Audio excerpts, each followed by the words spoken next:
నమస్కారం అండి. బయట ఉన్న వాళ్ళు కూడా కొంచెం లోపలికి వస్తే కొంచెం సభ నిండుగా ఉంటుంది. అయినా కొంచెం లేట్ అయింది అనుకోండి, పర్లా.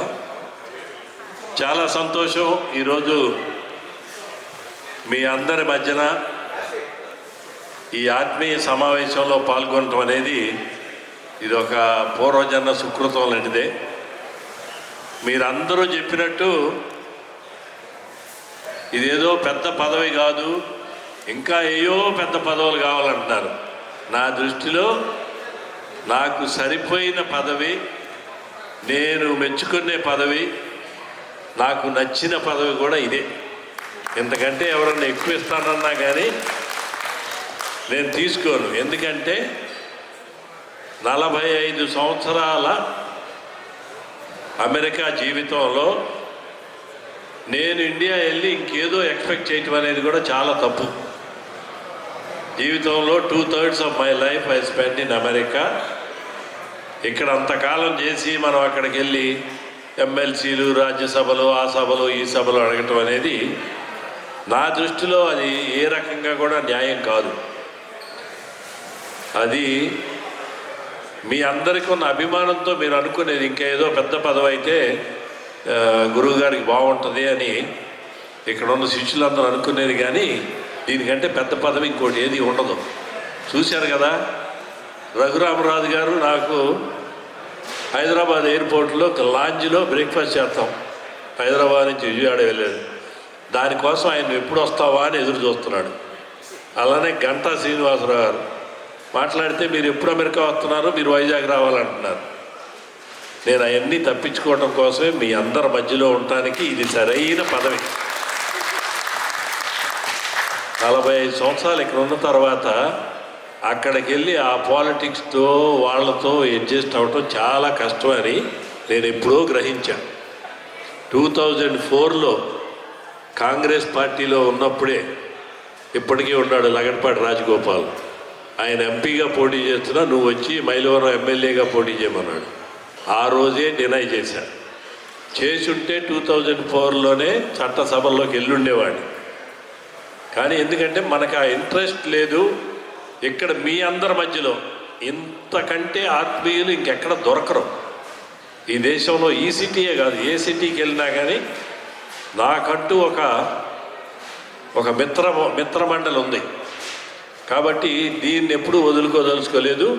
మీరు ఏ రకమైన అపోహలు పెట్టుకోవద్దు. పార్టీ ఈయనకి అన్యాయం చేసిందో, లేకపోతే ఈయనకి పార్టీ ఇంకా ఏదో పెద్దది ఇవ్వాలి, ఏమీ లేదు. ఇచ్చింది చాలా గొప్ప పదవి. నాకు ఇచ్చిన పదవికి, విజయవాడలో జరిగిన గౌరవానికి అది ఒక మంత్రి పదవి కంటే ఎక్కువ. మనం ప్రజల్లో ఉంటాం. ప్రజల్లో ఈరోజు మీరందరూ సాటర్డే ఈవినింగ్ ఇంతమంది ఇక్కడ గ్యాదర్ అయ్యి, కేవలం ఐఎమ్ నోబడీ, మీలో ఒకడే, కానీ మీరందరూ వచ్చారంటే దాన్ని మించిన పదవి, దాన్ని మించింది ఇంకెక్కడా ఏం లేదు. ముఖ్యంగా నా గురించి చెప్పాలంటే, మీరు ఏవీలో చూసినట్టే కొంచెం పొలిటికల్ బ్యాక్గ్రౌండ్ నుంచి వచ్చిన ఫ్యామిలీ అవటం. చిన్నప్పుడు కూడా మా ఇంటికి ఎప్పుడు ఏ రోజు చూసినా మార్నింగో ఈవినింగ్ ఎప్పుడు చూసినా ఒక 10 మంది రావటం, కాఫీలు టీలు తాగటం, వాళ్ళు వచ్చిన వాళ్ళు ఏదైనా మంచినీళ్ళు అడగటం, ఇలాంటివి జరిగినప్పుడు నేను జనరల్గా ఇప్పుడు మీ అందరితో ఎలా అయితే కలుస్తున్నానో అలానే వచ్చిన వాళ్ళతో గౌరవంగా ఉండేవాడిని. వాళ్ళు అటు వెళ్తున్నప్పుడు ఇటు వెళ్తున్నప్పుడు పెద్దబాబు చాలా మంచోడు, పెద్దబాబు చాలా మంచోడు అన్నారు.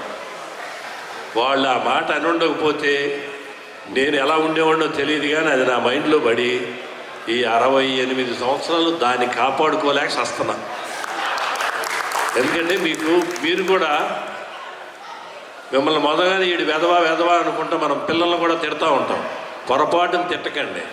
పిల్లల చెవిలో నువ్వు చాలా గొప్పాడు అనేది మైండ్లో పడితే వాడు డెఫినెట్గా గొప్పాడు అవుతాడు. కాబట్టి అది మీరందరూ కూడా నేర్చుకోవాలి. పిల్లాడు ఏదైనా గోల్ చేస్తున్నప్పుడు అరే వెధవ కూర్చో, అలా కాకుండా వాడిని గౌరవంగా పెద్దగా చూస్తే అది నా లైఫ్ ఎక్స్పీరియన్స్. ఆ మంచితనాన్ని కాపాడుకోవటం కోసం నేను చాలా ఎదుర్కొంటూ ఉంటాను. వీళ్ళందరూ ఇక్కడ డల్లాస్లో వీళ్ళందరూ ఉన్నారు. ఇప్పుడు అందరూ పొగిడారు. ఇందులో అమ్మో నాకు విరోధులు కూడా ఉన్నారు. వీళ్ళు టైం టు టైం ఉంటారు. వాటన్నింటిని కూడా అధిగమించి రావాలి అంటే మనకు ముందు మనకు సెల్ఫ్ కాన్ఫిడెన్స్ ఉండాలా. మనం ఒక ప్యాత్లో నడుస్తున్నాం కానీ దాన్ని కాపాడుకునే విధంగా చేయాలి. అది ఒక ఎత్తు. ఇంకా రెండోది మహానాయకుడు అసలు దేశాన్ని ఉద్ధరించేస్తాడు, ఏదో పొడి చేస్తాడు, ఇవన్నీ చెబుతున్నారు. అదృష్టవశాత్తు మీ అందరికీ లేనిది నాకు దొరికింది. నేను కూడా మీ అందరిలాగానే వచ్చా. మీరందరూ అయితే ఇంజనీరింగ్ డిగ్రీ పట్టుకొని వచ్చారు, టక్మని ఏదో H1 వచ్చింది, పెద్ద పెద్ద పే చెక్కులు వచ్చినాయి, బ్రహ్మాండంగా మీ లైఫ్ బ్రహ్మాండంగా ఉంది. అప్పుడు మేము వచ్చిన రోజుల్లో కూడా నేను MBA చేసి ఒక జాబ్ కోసం వెళ్తే $23,000 ఆ $23,000 ఆఫర్ చేశారు. అంటే ఆ రోజుల్లో పరిస్థితుల్లో కూడా ఒక 40,000 సంపాదిస్తున్నాడు ఇయర్లీ అంటే అది ఒక పెద్ద శాలరీ కింద లెక్కే. అప్పుడు I thought ఈ 23,000తో మనకెక్కడ వద్దే, మనం ఇండియా పోతే బ్రహ్మాండంగా రాజకీయం చేసుకోవచ్చు, అక్కడ పోయినా కానీ మనకు ఉంది కదా అనే ఉద్దేశంతో ఏం చేయాలి ఏంటి అనుకుంటే, అదృష్టవశాత్తు మా ఊరు వాళ్ళు కొంతమంది ఉంటాం, ఆ రెస్టారెంట్ ఇండస్ట్రీలోకి వెళ్ళటం. That's where you get an opportunity to meet so many people. ఇప్పుడు వాళ్ళందరూ వచ్చినప్పుడు ఆతిథ్యం అంటే, ఇప్పుడు గంటా గారు వస్తే వచ్చిన దగ్గర నుంచి మళ్ళీ ఇండియా వెళ్ళే వరకు వెంటనే ఉండి తిప్పేవాళ్ళం. ఏంటంటే రెస్టారెంట్లు నడుపుతూ ఉండేవి, తమ్ముళ్ళు, బావమరుదులు, మేనగోడళ్ళు, వాళ్ళు వీళ్ళు నడుపుతూ ఉండేవాళ్ళు. కాబట్టి పెద్ద పట్టించుకునే పని లేకుండా ఫ్రీ టైం ఉండేది. ఇవాళ ఎవరైనా వచ్చి అత్తామామ వస్తేనే వీకెండ్ వరకు మీరు ఇంటి నుంచి బయటికి తీసుకెళ్లే పరిస్థితి లేదు. అలా అదృష్టవశాత్తు నాకున్న ఇంట్రెస్ట్లకు తగ్గట్టు అవకాశాలు కూడా వచ్చినాయి. వాటన్నింటినీ అందిపుచ్చుకున్నాం. వీళ్ళందరూ చెప్పినట్టు నాకు జనం కావాలి. ఇప్పుడే కాదు, ఎప్పుడైనా కానీ 10 మంది లేనిదే నిద్రపడదు. కాబట్టి ఇప్పుడు లంచ్ చేసినా, డిన్నర్ చేసినా 10 మందితో కూర్చొని లంచ్ చేస్తే I'll get 100% సాటిస్ఫాక్షన్. అది నా మనస్తత్వం అవడంతో అందరితోటి కూడా మంచిగానే ఉంటాను. మనుషుల్లో చెడ్డవాడు అనేవాడు ఎవరూ లేరు. That is my honest opinion. మనం ఎలా చూస్తున్నామో దాన్ని బట్టే వాళ్ళని మనం అనలైజ్ చేసుకుంటామే. కానీ అందరూ మంచి వాళ్ళే, మనం మంచిగా ఉంటే అందరూ మంచిగా ఉంటారనే ఉద్దేశంతో ఇన్ని సంవత్సరాలు కూడా నేను ఏ పిలుపునిచ్చినా కూడా ఇమీడియట్గా రెస్పాండ్ అయ్యి, ఇప్పుడు డల్లాసే ఉంది. డల్లాస్లో తెలుగుదేశం పార్టీ మనం ఇలా అన్నగారి సత్యం చేయాలి అంటే ఒక మాట చెప్పినంతనే అందరూ కలిసికట్టుగా, ఇక్కడేవి గ్రూపులు ఇవి లేకుండా కూడా పెద్ద ఆయన చెప్పాడు ఇది చెయ్యాలి అనే దృక్పథంతో ఏ ఊరు వెళ్ళినా కూడా ఆ రకమైన రిలేషన్షిప్ ఎస్టాబ్లిష్ అయ్యి ఉంది. చాలా సంతోషం. ఇంక అంతకంటే లైఫ్లో ఎవరికి ఏమీ అవసరం లేదు. నేను మరలా జన్మంటూ ఉండి అడిగినా కూడా ఇదే టైప్ ఆఫ్ లైఫ్ కావాలి. ఇప్పుడు మీకు చెప్పినట్టే వాళ్ళు రాజ్యసభ ఇస్తానన్నా వద్దని చెబుతా. బాబు గారు నన్ను క్లియర్గా అడిగాడు ఎలక్షన్ ముందు, నువ్వు వచ్చి ఇక్కడ కూర్చోవచ్చు కదా అని. లేదు నేను అక్కడ కూర్చుంటే నీకు ఎక్కువ ఉపయోగం ఉంటుందని చెప్పాను 2 years ముందే. అలానే మనం 24 ఎలక్షన్లో మీరందరూ చేసిన సర్వీస్కి ఒక నెల 15 రోజులు రోజు మైక్ పట్టుకున్నప్పుడల్లా చెప్పేవాళ్ళు మిమ్మల్ని ఎప్పుడు మర్చిపోను బాబు గారు గుర్తుందా? అంతా మనందరం కలిసి పార్టీ రావడంలో మనందరి పాత్ర కూడా ఉంది. మీ అందరి పాత్ర ఎక్కువ ఉంది. నేను ఓన్లీ సమన్వయకర్తనే కానీ మీరందరూ కూడా హార్ట్ఫుల్గా మనందరం ఇప్పుడే కాదు ఎప్పుడైనా కూడా, నేను నిన్న మహానాడులో కూడా మనకు మాట్లాడే అవకాశం ఇచ్చారు. అక్కడికి వస్తేనే మాట్లాడతారు లేకపోతే కుదరదన్నారు. కానీ నేను ఇప్పుడు ఆ ఎండలో అక్కడికి రాలేను స్వామి, మీరు జూమ్లో అవకాశం ఇస్తే మాట్లాడతాను చెప్పండి అంటే జూమ్లో అవకాశం ఇచ్చారు, మాట్లాడారు. అప్పుడు కూడా అదే చెప్పాం, పార్టీకి మీకు ఇక్కడ ఉన్నంత హార్డ్ కోర్ కార్యకర్తలు ఇంకెక్కడ ఉన్నారు, వీళ్ళని కాపాడుకోవాల్సిన అవసరం ఉంది. ఇక్కడ కూడా తెలుగుదేశం NRI TDPని పటిష్టం చేయాల్సిన అవసరం కూడా ఉందని సభాముఖంగా తెలియజేయడం జరిగింది. తప్పకుండా రానున్న కాలంలో మనందరికి కూడా ఏదో ఒక రకమైన, నేను ముందుగానే చెప్పాను, నాకు పొజిషన్ ఈజ్ నాట్ ఇంపార్టెంట్. ఇక్కడ కార్యకర్తలుగా పనిచేసిన ప్రతి ఒక్కరికి గుర్తింపు అనేది ఇంపార్టెంట్. ఆ గుర్తింపు ఉంటే మనకి అధిక ఉత్సాహంతో మరలా ముందు కూడా చేస్తాం మనం. అదే ఉద్దేశంతో చెప్పడం జరిగింది. మనకి అవకాశం ఇచ్చారు, నాకు అవకాశం ఇచ్చారు. మహానాడులో మాట్లాడేదంటే మీ అందరిని కూడా గౌరవించినట్టే. నేను సభాముఖంగానే చెప్పాను.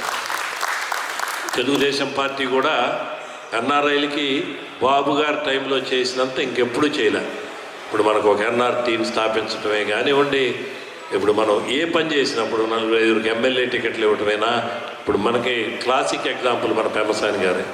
ఓ పార్లమెంట్కి వెళ్ళటమే కాకుండా ఇమీడియట్గా చరిత్రలో ఎక్కడా లేని విధంగానే మంత్రి, ఇవన్నీ కూడా ఎన్ఆర్ఐలకి వాళ్ళు చూపే గౌరవం. మాట్లాడితే మమ్మల్ని పట్టించుకోవట్లేదు, మనకేదో అనే దృక్పథం లేకుండా మనం పార్టీ ఎప్పుడూ మనకు అండగా ఉంది, పార్టీ ఎప్పుడూ మనకు అండగానే ఉంటుంది, మనం కూడా పార్టీకి అలానే అండగా ఉందాం. అదే చెప్పడం జరిగింది. నిస్వార్థంగా పనిచేసే కార్యకర్తలు ఉన్నారు, వీళ్ళందరినీ మీరు ప్రాపర్గా యూటిలైజ్ చేసుకోవాల్సిన అవసరం ఉంది. మేము గత 97 నుంచి ప్రయాణం చేస్తూనే ఉన్నాం. మీ అందరికీ కొంచెం కుర్రాళ్ళ కనపడుతున్నా కానీ రంగు వేసుకుని ఉంటే ఇంకా కుర్రాళ్ళ కలిసిపోయి ఉండేవాడిని. I'm 69 year old. ఇంకా 4 ఏళ్ళు చేయగలుగుతాం, 3 ఏళ్ళు చేయగలుగుతాం. యువతరం రావాలి, కుర్రాళ్ళు రావాలి. వీళ్ళందరూ కూడా ఒక నాయకత్వ పట్టిమతోటి ముందుకు వస్తే సక్సెస్ అవుతారు. ఫ్యూచర్ పార్టీకి బాగుంటుంది. మనందరం చూసాం లోకేష్ బాబుని, స్టాన్ఫర్డ్ నుంచి వెళ్ళి ఈయన రాజకీయం చేస్తాడు అనుకున్నాం. ఈరోజు చూస్తే ఒక ఎమర్జింగ్ లీడర్ లాగా, ఒక ఫోర్స్ లాగా తయారయ్యి పార్టీలో ఉన్న క్యాడర్ అందరూ కూడా ఇతను ఒక డెఫినెట్గా ఇతర పార్టీని ముందుకు నడపగలడు అనే కాన్ఫిడెన్స్ క్రియేట్ చేయగలిగాడు. నేను కూడా కోరేది ఏంటంటే, ఏదో మేము ఉన్నంతకాలం మర్రి చెట్టు కింద మొక్కలు మొలవన్నట్టు అనవసరంగా వాళ్ళు చెప్పినట్టు నేను ఇండియా పోతేనే బెటర్ ఏమో, ఇక్కడి నుంచి ఎవరైనా కొంతమంది ఎమర్జీ అవుతారు. నేను ఉన్నా కానీ మీరు ఎమర్జీ అవ్వచ్చు. మీలో ఆ పట్టుదల, ఆ డెడికేషన్ ఉండాలి. ఆ డెడికేషన్ ఉండి ఎఫోర్డ్ చేయగలగాలి, కొంచెం టైం స్పెండ్ చేయగాలి, అవసరమైతే 10 రూపాయలు ఖర్చు పెట్టగలగాలి. ఇవన్నీ చేసిన రోజే మనం ఒక నాయకుడిగా ఎమర్జీ అవుతాం. వీటన్నిటికంటే ముఖ్యం ముందు ఎదటి మనిషిని గౌరవించడం. నేను దేశం అంతా తిరుగుతూ ఉన్నా, అసలు ఒక మనిషిని ఎందుకు హేట్ చేస్తాడో నాకైతే అర్థం కావట్లేదు. నేను అడుగుతా, నీకు ఎందుకు అతను నచ్చడు అని. అంతే, నచ్చడం. అరే కారణం చెప్పరా బాబు అంటే వాడి దగ్గర కారణం లేదు, ఊరికి నేను నచ్చడం. ఆ యాటిట్యూడ్లోంచి మనం బయటికి పడాలి. మనం ఎంత గొప్పవాడో మనకు ఎదురుగా ఉన్న ప్రతి ఒక్కడు మనకంటే గొప్పవాడు అనుకున్నప్పుడే మనం ఒక నాయకుడిగా ఎమర్జీ అవ్వగలుగుతాం. కాబట్టి ఏంటంటే మీరందరూ కూడా ఈ పార్టీకి అండగా ఉండాలి అంటే ఏదో ఒక లెవెల్లో మీ నాయకత్వం పట్టిమని చూపించాల్సిన అవసరం ఉంది. అప్పుడే ఈ Telugu Desam party, Telugu Desam NRI TDP కూడా 10 కాలాల పాటు మనకి ఇక్కడ సురక్షితంగా ఉంటుంది. అక్కడ కూడా పార్టీ అధికారంలో ఉంటుంది.